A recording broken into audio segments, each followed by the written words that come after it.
miracle belé bana ko se kusabatu mais il était loin de Dieu, un prophète onzamba tinda et preuve bana écouter ya Jésus-Christ bana ko laksa batu kaka Yesu bien aimé dans le Seigneur et na kati ya 1921 wana yaki ko livrer ye moko na maboko na bango bakangi Simon Kimbangu et ba ko kanga Simon Kimbangu to bakangi Simon Kimbangu na 1921 wana et bah ceux qui sont ça biso bakena na prison ton bakena na prison wana a passé plus de trentaine des années na kati ya prison mais question moko na lingi na poser na biso oui à sali ministère na yé pas même une année ça dit quelques mois 6 avril wana ti na fin de l'année il y a 1921 débat qui ko arrêter alors photo mon tout le monde a tata wana ou bachaka balobara na biso soit disant Simon Kimbangu. Je dis soit disant Simon Kimbangu parce que je ne connais même pas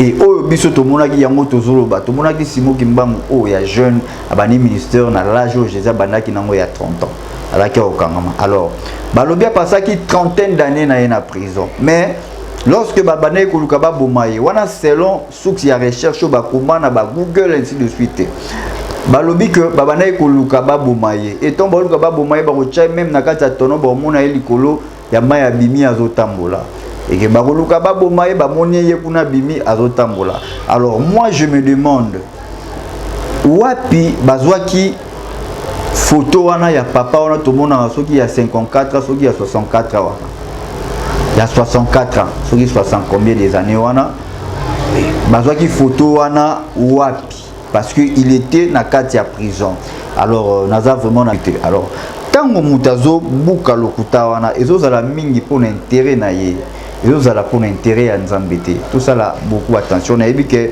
bande rebelle bazo beta mabaku kati ne loko mais c'est vrai c'est les mensonges ezana kati et makomé lobby le menteur n'hériteront point le royaume des cieux tango za mokosi yeba ke bokonza likolo monate alors tango muta abwaka kangunda azalaka prêt et belé na biso tozolanda ezana batu babwaka ngunda bayebi directement makamni na ligne kolobela abwaki ngunda aza obligé akosa aza obligé na kati ya mboka wana posa na ezali bandima ye mais po bandima ye faut buka lokuta et mingi bandimaka yango mingi pe bandimaka yango te baboyelie na mboka wana et bon mon homme d'Azaki na France a changé pe accueilli comme na Belgique Suisse ainsi de suite et tous en a pototé maintenant ebi directement ce qui se passe là-bas alors tango mutazo buka lokuta wana azobuka lokuta et à l'époque ça peut arriver dans la qui païen tout païen ba kinzambe makosi alors ba pesier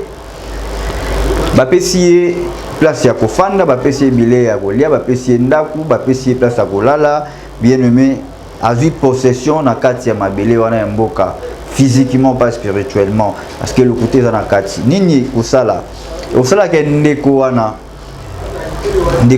aye ko bongola motema tant abongoli motema sali repentance mais il y a certains pardons aux processus et puis bon enseignement monsieur souhaitait marana l'église était maramala monter à mon peuple de Dieu bazo fongwa mamael et pe boani ate muta se repentir mais ba condamnation ezolanda je vais expliquer ça très bien nakangi parenthèse alors na kati allé des tourments qu'est-ce qui s'est passé bien aimé c'était ba âme et banaki ko consumer et mutumso azolo balobi Seigneur nini etindaki ngai nini etindaki ngai nakende poto permettez nga pourquoi nakende poto nakende kosala maramba bo masala qui repentance alors quand je voyais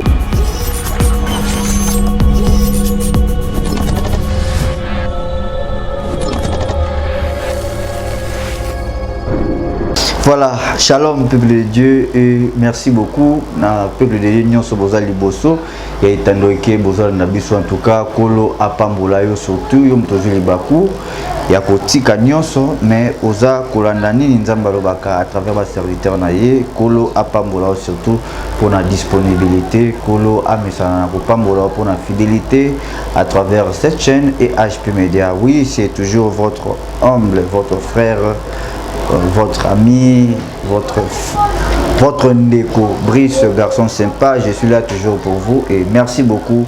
Bah, merci l'équipe Mingi, merci Mingi pour nos conseils, merci Mingi pour moi ba critique à Mikem qui est ça la force na biso pour meka pour avancer et se souvient et merci aussi pour la question et tout ça disponible tout ça vraiment 24 heures sur 24 heures pour na pour répondre na oignon sur et sengi le la question pour na répondre nango et tout ça toujours wana pour na biso na makasi nzamba zo pesa biso oui toujours continuer 14e partie à témoignage na biso lelo comme c'était prévu et tout le qui makambo ebele tout le qui bato oyo ba changer ba nationalité tout le belaki mais avant tout bana d'abord na sengi na yo c'est disposé to mekampe ko donc ça nous pas Tanzambie comme d'habitude la Bible dit beaucoup que ça les lots mon côté sans toutefois beau consulter le Seigneur Jésus-Christ. Seigneur, merci pour ta bonté et ta fidélité, nous garderons toujours. Merci pour ta grâce. Merci pour notre faveur au salibiso au tokokaki kozwate kasio pesibiso et tobeleli moment na yo tobeli présence dans un moment où ba kozana biso pour que au sosolisa biso nini esprit edingi kolobela biso papa Saint-Esprit ekota katina montonyo so ko témoignage oyo et sosolisa ye pesa ebwanya pe mayele ya koyeba kotika to ya koyeba koluka sur le nom makasi ezana biso lokola alpha pesusta na biso lokola omega présence na yo et ngela katina biso de tolobi. Merci Seigneur Jésus-Christ et j'ai dit aussi un grand merci l'équipe Mobimaya et HP Media. Merci toujours parce que tous avons mon corps, tous avons vraiment pour se soutenir. Merci pour notre temps et disponibilité au Bozo Pesanga. Ya koyeba ko loba natina ya et Seigneur Jésus-Christ pour que tolobaka la vraie prophétie c'est la parole de Dieu. La vraie prophétie c'est le loba nzambe o tozali koyoka kasi loba il faut accompagner la révélation pour et ça là ensemble logos vraiment.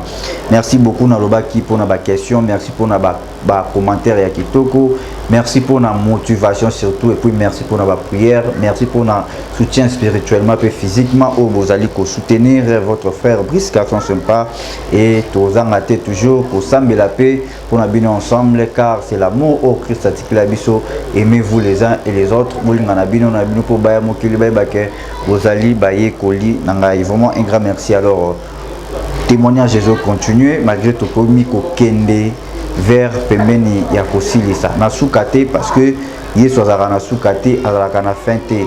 Alors on a remercié ba maman nyonso o tous ensemble puis papa nyonso to mesana ko solo là et pour la pambola biso et na lobaka toujours mutu nyonso za na kata répertoire na ngai on a juste même avant tout la colo sungande konanga oyo to solo la kanaye. Alors merci toujours pour la fidélité na bino, s'abonner sur cette chaîne pour na kozwa continuer ba témoignage na biso et cliquer cloche pour na ba notification sur que témoignage ekoti o yebarango rapidement et s'abonner sur cette chaîne pour na peut continuer ba témoignage to pe ba révélation o nzamba tayi saraba salina ye kolo apambola yo là toujours disponible. Quelque chose va se passer aujourd'hui car la Bible dit il est le rémunérateur de celui qui les cherche et ma problème la biso mon côté aya et painaye azonga lolenge ayaki vraiment kolo à pambolayo. Oui comme d'habitude dans le baki to parla qui sur bateau va changer ba nationalité.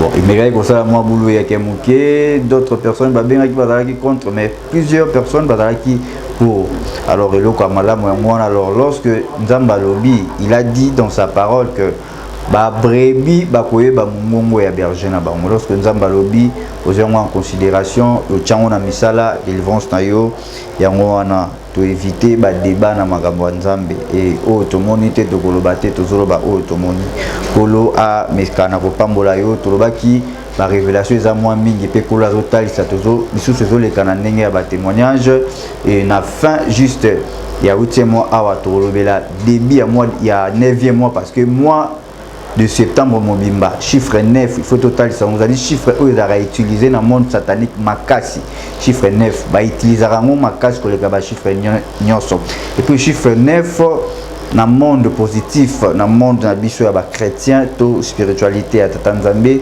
chiffre 9 ezali multiplication ya 3 ça dit chiffre d'accomplissement lisusu.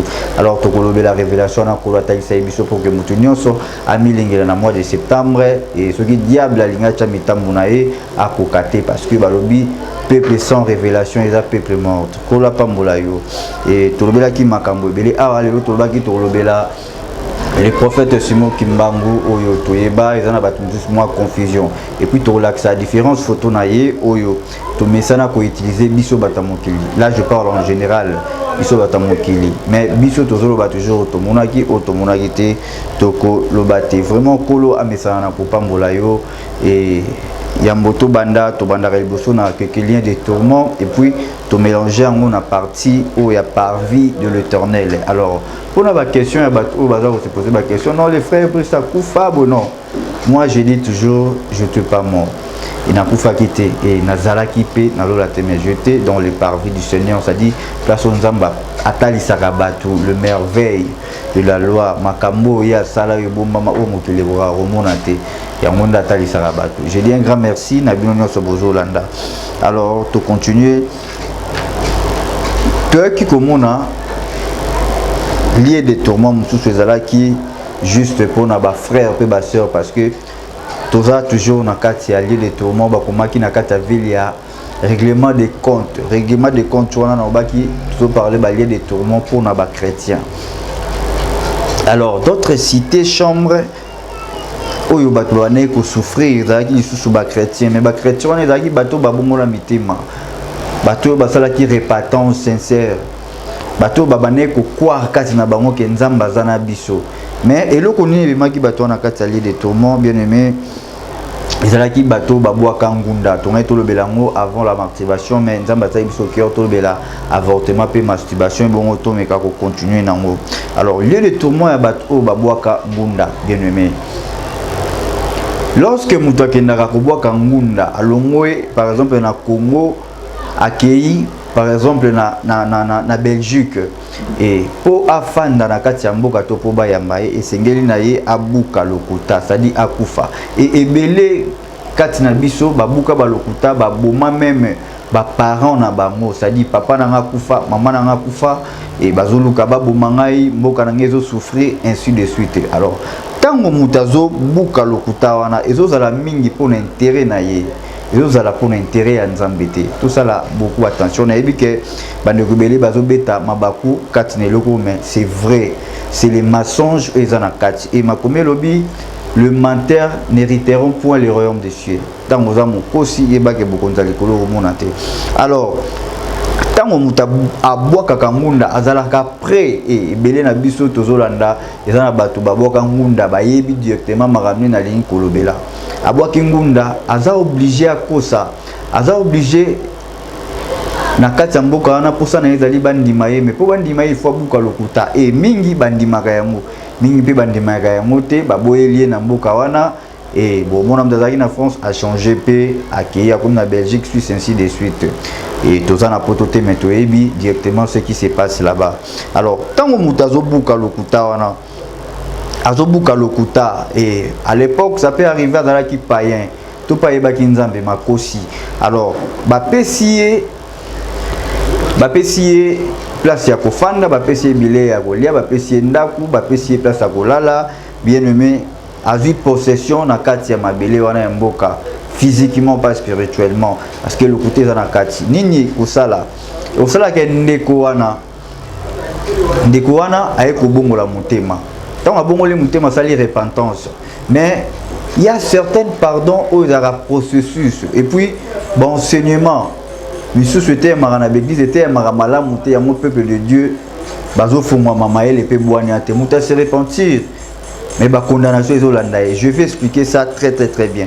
Nakani, parenthèse. Alors, on a quatre allées de tourments. Qu'est-ce qui s'est passé? Bien aimé, c'était ba âme et banaki ko consumé. Et mutumso azolo balobi. Seigneur nini etinda kingai nini etinda kingai na kende poto permettre nga pourquoi na kende poto na kende kosala marambabo. Masala qui repentance. Alors, quand je voyais comment Batubazo Zika, comment Ane Zalaki tourmenté, Nanenga Moukete, et monte Banaki Kozik, c'est bon, basi batike squelette, mais Bazo Koufate, Bavoie Zobi, Manabasi na Mibali Zalaki, vraiment peloton Mibali Lokola, va se retrouver dans Katia ton nom. Et Menazo Kabaza ba chrétien. Alors je me suis posé des questions, je dis. À l'ange, le messager, mais comment, on a tout fait une vidéo, mais comment Batoyo Olobi ba se repentir bazaki déjà bateau yo bazo croire na Jésus-Christ le Seigneur et Sauveur, mais ndenge nini bango pe bakoki ko se retrouver na kati eloko yo. Et l'ange le messager me dira lobi na ngai non. Il y a solo bolobaka, il y a aucune condamnation pour ceux qui sont en Christ. Condamnation moko ezali te. Wana ezali bon enseignement ndenge mutu achaka na kati ya mutema na ye. Mais na monde il y a spiritualité. Il y a Tata Nzambe, notre Seigneur Jésus-Christ, il y a l'ordre et les structures au Moutou Seigneli à obéir na yango Seigneli à obéir na makomi mais bon enseignement au bozo na l'église des hôtels sabana Nzambe malamote bien aimé. Alors na bandaki ko se poser makasi na komona ba amwana ndenge bandaki ko zika bazalaki vraiment tomate et bazo ndre batu batandi bango likolo ba tono bazo tumbama ba mafute zomima bien aimé bazo continuer toujours ko ganga bazo kufate. Et l'ange me dit alobi tangu mutu akendaka kobwaka ngunda ataza chrétien ataza païen tangu azo prononcer mensonge na kata ya monoko na ye et sengeli azonga asenga pardon na pardon ane komemela délivrance mais na kati ya délivrance tout le monde a réparation na restitution est important et par là maël ko fumwa mangai bien aimé dans le Seigneur tout me kakozonga na nukati na biso yozola nangai ozuli baku ya kotala biso lelo et kola pambola yo boaka ngunda na poto ça fait des années passées bien aimé tout le baki a na fongoli un peu parenthèse pour continuer tangu batu bakena ko boaka ngunda ba prononcer mensonge mais au bon moment déjà comme chrétien Bible lobby il y a aucune condamnation pour ceux qui sont à Jésus-Christ c'est bien et je suis devenu une nouvelle créature marambo kalano je sais nini et lekinango oh nazovreza makambo asika mais le problème est ali tant on doit qu'il délivrance la délivrance c'est un processus et c'est le ko balandela rango malembe est-ce que na kati ya délivrance na yo repentance na osala kiamo est-ce que osala kiamo sincère est-ce que na kati ya repentance na yo osala ki aujourd'hui délivrance bien aimé est-ce que réparation ezala ki na restitution bien aimé dans le Seigneur to meka un peu ko fumwa mamayele et référence biblique des alliés aujourd'hui Nombre chapitre 5 verset 6 après tu reçois Exode 22 Lévitique 25 Nombre chapitre 5 verset 6 Exode chapitre 22 tout temps na premier verset wana Lévitique 25 n'a vu d'abord Nombre chapitre 5 verset 6 je lis au nom de Jésus-Christ. L'Éternel parla à Moïse et dit: parle aux enfants d'Israël, lorsque un homme ou une femme péchera contre son prochain, en commettant une infidélité à l'égard de l'Éternel, et qu'il se rendra ainsi coupable, qu'il confessera son péché et il restituera. Nombre d'autres sabiso restitution. Bien aimé, aujourd'hui Exode. Aussi Exode chapitre 22. Exode chapitre 22, je lis au nom de Jésus-Christ. Si un homme dérobait une buffle ou un agneau et qu'il a l'égorger ou le vendre à 4 agneaux, et il a... Bon, je recommence parce que dans un problème à Missou.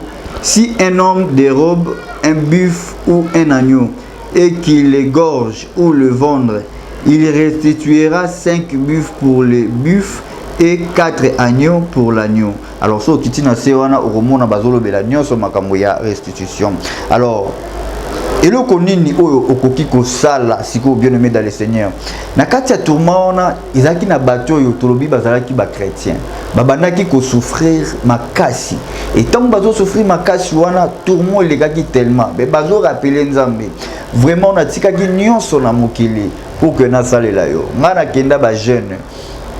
Ngai na bandaki ko salela yo. Na jena na kenda ba retraite. Nazwa vi na ngai na marchaki na kati ya sanctification. Nazwa vi na ngai na bandai kobela kaka yo. Pesa inga kutu grâce ya kobikisa maladie. Oui, la grâce est trompeuse. tout ça l'attention nango. Oui, kolo talanga na sala ki bobo na bandaki ko soutenir évangélisation na yo na bandaki couper sa badim na bandaki couper sa action de grâce na bandaki ko visiter les orphelins kolo. Mais pour ni na ko se retrouver na kati ya place oyo bien-aimé dans le Seigneur. Et ba chrétien bazo prononcer ba parole. La parole bazo prononcer bazo rappeler nzambe makampo ba bandaki ko sala na kati ya se ya mokili. Papa nga na boya ki nyonso na boya ki vie ya basi na boya ki impudicité na boya ki ainsi de suite.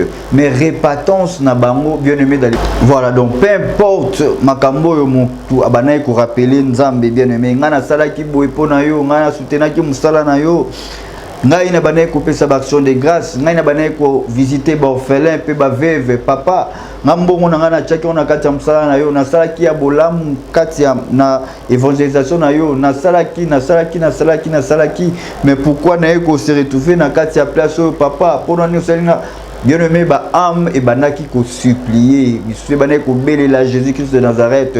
Mais l'ange me dira toujours, le jugement est tombé. Pourquoi le jugement est tombé? Parce que tant babouka qui mensonge, bien sûr, bah ça là qui repentance, mais repentance, les acquis sincères, puis délivrance, et ça là qui respecté na ba norme nango. Alors, tout ce kotanga nombre chapitre 5 verset 6 awa totangi Exode so tangi 22 tina sur comprendre aussi Lévitique 25 bien-aimé dans le Seigneur Bible zotali sabiso nini dans la délivrance ezane loko yo o babengaka réparation pe restitution yo buka kilokuta bien sûr mais tant osali répatance Bible etalisi biso boye il faut mutu oyo aiba kita mususu meme moko soki alinga zongisa il faut abakisa likolo Bible etalisa biso na nombre que soki okobwa kingunda et que obomoli motema osala répatance na yo faut la accompagner comment ok pas un homme de Dieu otalisie o confesser makambo ya lokuta oyo lobaki jour obwaka kingunda soki moi ya liboso bafutaki yo na France na Belgique na États-Unis ainsi de suite peu importe pays oyo zali soki bafutaki yo $100 il faut yo zwa 150 to 125 to 145 $ au l'équipe en pourcentage aujourd'hui au pesi au fond on n'est pas ya homme de Dieu né homme de Dieu à kosambelela yo wana ba bengi yango restitution il faut ozongi ça mais mingi kati na biso koloba non ils ont des choses anciennes, ils ont déjà passé. Bien aimé, tout ça l'attention. Dans le monde de la spiritualité, à l'ordre, ils ont la structure, ils ont la bien aimé. Il faut qu'on respecte la parole de Dieu. Yo ozawana obebanana batu, moza chrétien. Ok, dans l'église chaque jour, ozana ba problème ya batu. Et on répondre oui. Balobaki l'église avant ya kocha offrande, il faut kozonga na mutu ozana un problème bobongisa. Oui, on répara problème wana, ozana kandate. Mais mabe oyo salaki tamso ibaki eloko, les loza chrétiens. Est-ce que ozongisa yango? Combien de personnes le lot se retrouvent na ba kati ya l'église? Na ba makambo to sala ba 10 ans, 15 ans, 5 ans, 6 ans passés. Est-ce que on répara yango? Est-ce que restitution et salama na kati? Mais na moto oyo abuka ki mensonge, azalokola mwana ya satana. Tant ozokosa ozalokola mwana ya satana parce que ça péché oyo ya identité à satana. Bible lobi vous allez perdre le diable parce que dès le début il est le père des mensonges. Et un homme de Dieu imaginez mwana nzambe ozotala biso yo ozobuka mensonge. Yeba ko zali ko représenter carrément les souffert. Et tant okene ko bwa kangunda maloba nene banayi koloba na kati ya motema na yo et prononcer na kati ya monoko na yo tobanga to bosana te Christ azoye biso ezo kota yango ebebisaka te kasi oyo ebimaka nde bomaka bien-aimé dans le Seigneur yo bwaka kingunda nayebi ke eloko oyo bato ebele bako se poser na bakestion non esi na bongwana ngai oui obongwana mais oui est-ce que makambo osala yango osala restitution wana est-ce que osala yango il faut koluka un homme de Dieu kutana na ye solola na ye salaire à liboso so bafutaki ozwaki $100 $200 zoa yango tia likolo futa yango c'est biblique. Bible etalisi biso na Exode chapitre 22 awa Bible etalisi biso et nakoki kobandela yango Exode chapitre 22 la Bible dit si un homme dérobe un buffle ou un agneau et qu'il l'égorge ou le vendre il y restituera 5 buffles pour le buffle et 4 agneaux pour l'agneau. C'est-à-dire, mbongo, oyo zaki a salaire multiplié en moke, bakisa lilo likolo, qui ne recoute na basali ya nzambe. Awa, c'est awa, na Exode 29, balobi kutu multiplication. C'est-à-dire, moko est commis 5, et puis moi comme si c'est commis 4. Sosola siko. Est-ce que yo ozolanda ba principe ya likomi ya tata nzambe? Parce que nzambe azoyebisa Joshua lobi que le livre de la loi ne s'éloigne point de ta bouche, médite les jours et nuits. Mutu oyo médita la Bible, mutu oyo atanga la Bible, azali mutu oyo aza un homme spirituel parce que azo lesande spiritualité na ye. Bien-aimé dans le Seigneur, mutu azo sambela na vrai aliaka liloba oyo, azo ajouter quelque chose. Mais yo za chrétien tanga la Bible, est-ce que yebi makambo te bakoma awa? Est-ce que au salé la makambo bakoma na Bible, bien-aimé dans le Seigneur?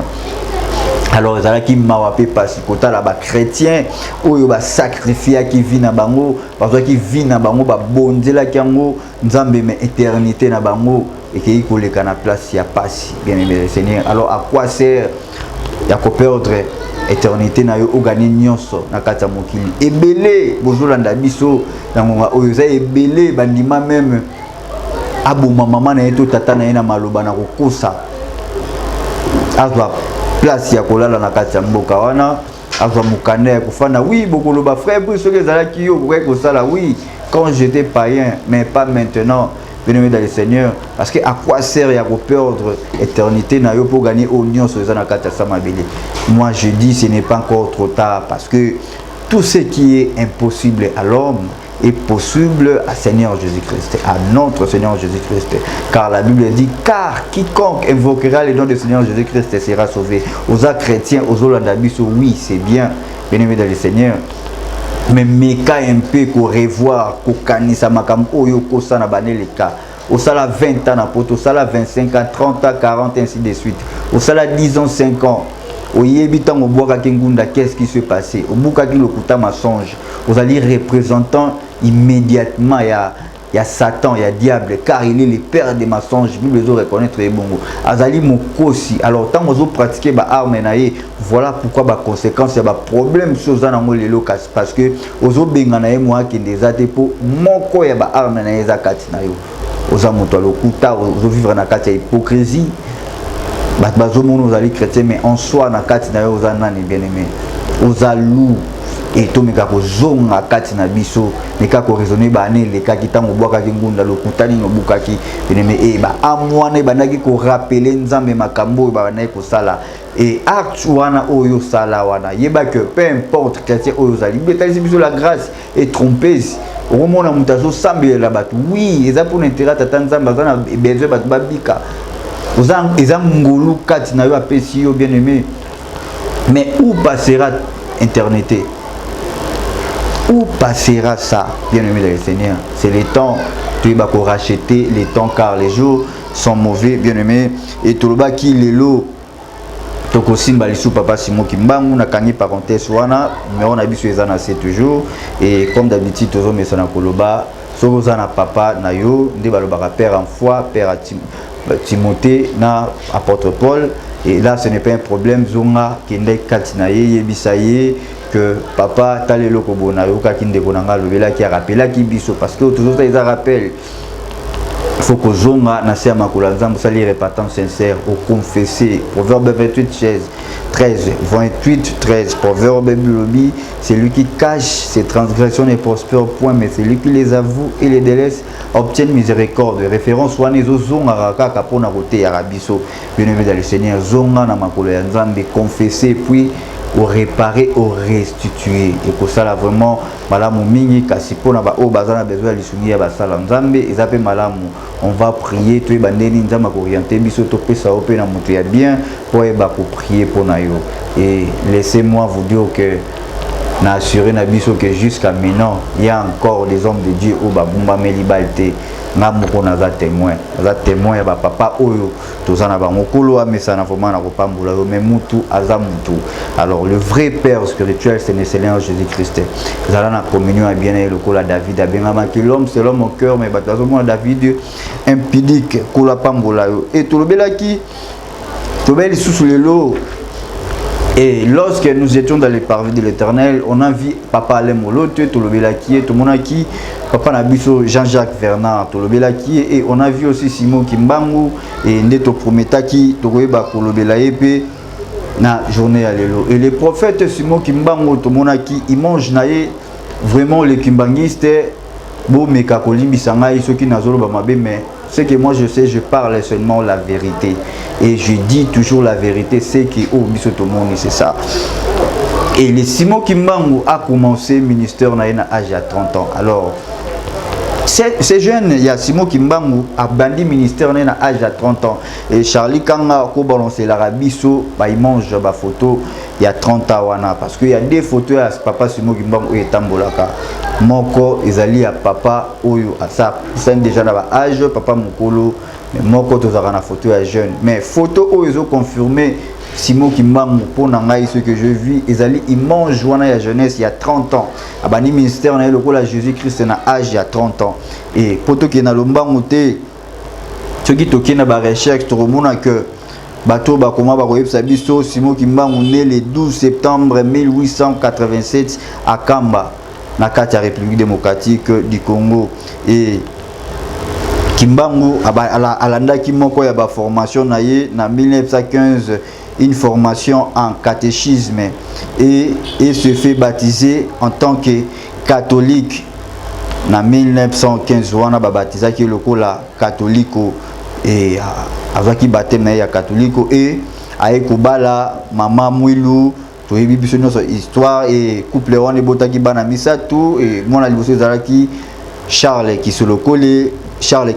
Kisolokele et mon ami Balé Zalaki Salomon Dialongana et puis mon ami Satou Zalaki Joseph Yangenda et Simon Kimbangu. Mais Simon Kimbangu a exercé ministère à l'âge de 30 ans. Zalaki d'abord trop jeune. Et le 6 avril 1921, son ministère religieux est bandit. Ministère religieux n'a bandit le 6 avril 1921. La Kimbangi s'est beaucoup contredire bisoté na bada toto pesa. Le 6 avril 1921, bandit ministère n'a religieux. Alors, débuté officiellement par les guérisons d'une fille. À côté d'une femme malade et à Sambelelié, à Bikaki. Après, à commis ça, un miracle belé. Ça qui vraiment un miracle belé. Il purifia une amande parmi ces pourris. Il a ressuscité aussi une fille appelée Dina morte pendant 3 jours. On est allé moko il y a un miracle na ça qui vraiment ça qui m'a camboui belé. Et belé na 1921 wana. Et balobi na biso abanaki mouvement na ye, mouvement moko ya côté ya batu, l'amour du prochain. Et puis côté Sabatu que le Seigneur Jésus-Christ est le sauveur. Abandé côté à Yesu Simon Kimbangu, abandé côté à Jésus-Christ de Nazareth, azoté à Yesu, azoté à Batu Yesu, azoté à Batu Yesu, azoté à Mibeko moko au Christ atika ki amour, l'amour du prochain, c'est ça aussi Simon Kimbangu abandé côté à Bolinga na biso na biso. Et Simon Kimbangu a envoyé spécial pour l'Afrique. Non seulement Afrique, pour le monde bien aimé, pour la Kososola. Et prévenant ce temps-là, bandaki côté les bateau bazalaki contre Kosala Mabe na Katsamboka. À l'époque coloniale, bien aimé Seigneur. Et Simon Kimbangu fit un prophète lelo tolobaka. D'autres personnes, le roi magicien, avatar. Donc zalaki esprit divin, moko yaki ko incarner les corps humains. Bien aimé, azalaki na loko la prophète Samuel, Moïse bazalaki nango nzambe pa tchaki kati na ye. Azalaki moko ya basakoli ya minene kati na Congo et lelo soki tozo tanga basakoli ya minene to bakaliboso Simon Kimbangu parce que yende ya mimaki évangile, yende ya côté ya Yesu Masi ya liboso. Ko tout la tembete parce que tozo loba o biso toyebi papa. Alors Opeto ebite yo comment na ba commentaire mais biso to koloba kaka vrai. Alors les Simon Kimbangu o nazolo belawana azana âge il y a 30 ans. Azana âge ya papa te o biso to tchaka wana. Il est jeune, bandi ministère na ye na âge il y a 30 ans le 6 avril. Asali makambu ba miracle bandi ko sala belé a créé mouvement kutute. Batu lorsque bazomona ye azosala babika monene na ndenge et aturaka foule. Batou babandi kouya, bien aimé dans le Seigneur, il devient un prédicateur directement et prêcher l'amour du prochain. Comme il prédicateur bandi côté ya batou, azote ya batou nini Yesu Masia, Simon Kimbangu azote ya l'amour du prochain, azote ya mibeko au Christ, atigela kibiso. Simon Kimbangu azote ya moazo prêcher à l'âge de 30 ans. Wana photo moko ya jeune, Charlie Kangozo projecté le biso aza tok signo tozomona wana. C'est ça le vrai Simon Kimbangu. Oyo nzamba pesa ki le tomo ya ministère abandi côté ya c'est lui les photos wana bobobo mona la photo c'est Simon Kimbangu le vrai qui a commencé ministère na âge à 30 ans. Alors kaka na 1921 wana Simon Kimbangu asala ki pas même une année et tellement mouvement wana et beta ki na bamato ya bato si ba autorité ya mboka ba komaki kolukisa Simon Kimbangu et plusieurs sous le baranabiso akimaki après yemoko aki ko se livrer na maboko na bango.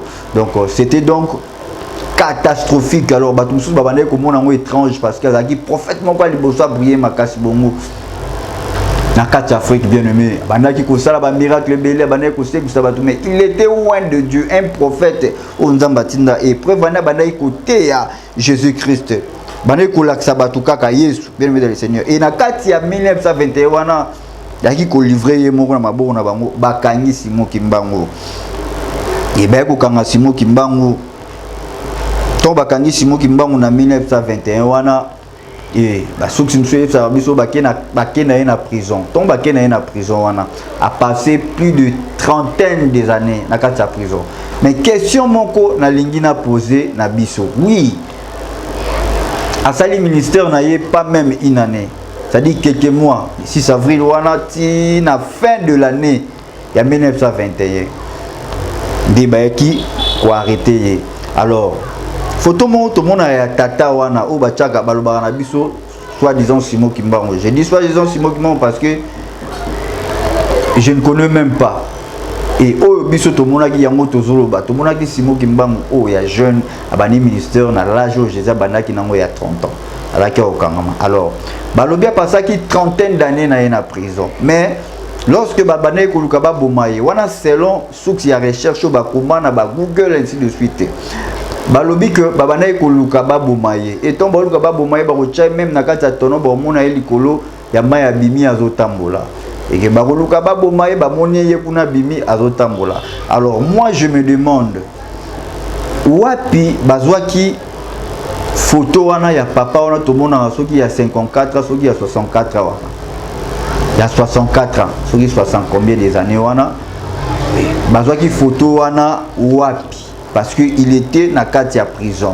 Alors naza vraiment on a besoin bon mais kakotali c'est un peu peuple de Dieu parce que ba question peut lorsque nazolo bela sur Simon Kimbangu ba question bandaki ko se poser ebele. Alors le vrai Simon Kimbangu oyo exexa ministère nzamba pesaki il était à l'âge de 30 ans. O ba monaki azoteya o ba monaki azosala ba miracle ye wana le Simon Kimbangu à l'âge de 30 ans. Bon, ça peut être aussi lui. Tozo boyate tozo ba makambu clair, ça peut être aussi lui. Alors ce qui est photo wana ezalaka wapi bombe ka ko expliquer biso. Est-ce que bazwa ki yango na kati ya prison? Est-ce que bazwa ki photo wana et pas Simon Kimbangu? Lorsque abandai ko bima bimi prison ba moni place moko boazo te ba kangi directement photo parce que lorsque mutoza na kati ya prison et que bomoni abimi libanda soit ils ont un esprit satanique soit ils ont un esprit nzambe. Alors ceux qui ont un esprit wana ya nzambe, moi je ne pense pas que esprit okoki ko kangango photo pour bima boy. Wana ils ont la souveraineté nzambe la ça va. Mais nous avons besoin d'explication muto ayebi makambo. Chez la biso en commentaire et pas de polémique parce que nous avons après opposé pas polémique mais biso toza wana te nous on est là pour la vérité que le Simon Kimbangu qu'on a vu c'était un jeune prédicateur ndenge bazo talisa biso il a commencé à l'âge de 30 ans de prêcher. Alors papa wana il est qui? Est-ce que c'est réellement Simon Kimbangu mais à passer qui bané na prison et abima qui était pris à Koufaki toujours wana. Et Simon Kimbangu, il est mort le 12 octobre 1951. Après avoir kokangaye à l'âge de 30 ans, na 1921 na année wana na fin de l'année wana ayoko kufa. Il est mort le 12 octobre 1951. La date de naissance c'est le 12 septembre 1887 à Kamba. Mais il est mort aussi le 12, c'est-à-dire 12. Toromeka otali sango to meka kolobela nanu mois il y a septembre, vous allez 9e mois. Qu'est-ce qui va se passer dans le mois de septembre? Diable a préparé nini pour la taïsaki biso et puis dans le monde na biso ba chrétien il faut tout ça la nini pour que ko épargner surtout basio bazana bazemba bota na septembre 2022 eza a nemoko vraiment il faut que ça me non makasi. Alors to sengi na bino bo meka ko sosolisa biso le kimbangiste. Alors le ciel nous dira ba biso cet homme fit un grand prophète na Katia Afrique, na Katia République démocratique du Congo. Mais Azana ba regret parce que plusieurs personnes, le kimbangiste, bazo komisaye le kola nzambe. Bazo monaye on dirait yende nzambe. Ba benga kisoki nzambe pungutulen, soki nini nzambe ya banoa. Alors, bien aimé dans le Seigneur, yozolandangai, vous allez chrétien kimbangiste, c'est l'idolâtrie. Et puis ce qui est grave, Simon Kimbangu n'a jamais créé église kimbangiste. Là, vous êtes d'accord avec moi-même, n'a écrivé beaucoup na ba Google. Simon Kimbangu azalaki na mouvement, c'est normal parce que lorsqu'on fait la miracle, azo attirer foule bazo landaye. Mais a créé qui église kimbangiste était mouvement wana tant bakangi à côté prison. Des mouvements wana baé ko surnommé en kombo ya kimbangiste. Et la seule personne sur cette terre na kati mabele ou a tika religion ezalaki christianisme, c'est-à-dire bato bazo mekola koyoka lokwa ba chrétien. Alors ce qui tolobi ba chrétien kimbangiste ça pas de sens. Donc vous voyez sous vous mélanger na Simon Kimbangu, vous voyez sous vous comparer na Simon Kimbangu. Et Simon Kimbangu azaka ne sengote lorsque bato bakomi ko adorer, bato bakomi ko remplacer na place ya Nzambe. Non, bien aimé dans le Seigneur, attention avec l'idolâtrie. Simon Kimbangu fit un grand prophète, au Nzamba Tina qui n'a monté mamoko. Alors qui envoyé pour l'Afrique, pour le bénéfice, pour la biso. Bien aimé le Seigneur, mais tout comme ça est niveau Nzamba parce que ils ont comme ça est triste. Simon Kimbangu c'était un adorateur auprès de Dieu ou adorateur Nzamba chaque fois. Bien aimé dans le Seigneur. Église kimbangiste atika ya moté. Et na boité mouvement ou atika mouvement mais alaki surnommé église kimbangiste était. Non, on est juste après. Ba komi yango na sima que mouvement on a surnommé église kimbangiste. C'est ça. Alors, tout me un peu ko expliquer biso différence ya ba photo. Na photo on a besoin ngo Nathan nini. Est-ce qu'azalaki na prison pour na bato ba éviter bazo poser ba question belé. Est-ce que photo on a zo kiango na kati ya prison? Est-ce que photo on a ba kanga ki eta mazo bima ko kende côté mais quand on est dans la prison, parce que nous avons se partager en décor à dater, et bon, mais quelqu'un peut expliquer clairement la différence, il y a des photos. Et parce que au biso Bezali ou a pratiqué ministère à l'âge de 30 ans, il y a le vrai photo tout le monde en Simon Kimbangu. Il va salir biso signe la régie, Zamba Pambolabino, et Bilobi vous connaîtrez la vérité et la vérité vous affranchira. Nous sommes arrivés à la fin des témoignages Oyo et prochainement Tozolo Bella. Chiffre 9, bien aimé dans le Seigneur, ne ratez pas, Zala vraiment disposer, s'abonner sur cette chaîne et Oeba Nini Nzambe Azo Mekanako, Tali Saraba sur le temps, tu peux parler aussi quelques lieux de tourment à 4 après ton PC. Révélation, il y a chiffre 9 mois de septembre, bref. Et Toré Bakolobela, vraiment. Je dis un grand merci à Batunio Sobolanda Gibiso, même les chrétiens qui m'aguisent, c'est au Pessibino, Mote Metozaï, n'a besoin d'éclaircissement, Boué, Bananzambe, Bazana Koébate, Bazana besoin de Sosola. Kimbangu n'est pas un dieu. Kimbangu fit un grand prophète dans Katamboka Oyo. Alors je dis un grand merci et numéro on a plus affiché lieu de tourment tout ko le batbaboa kamunda yoza les concernés na kati en tout cas le kanza menzamba ko kangola toujours parce que le kuta vous allez représenter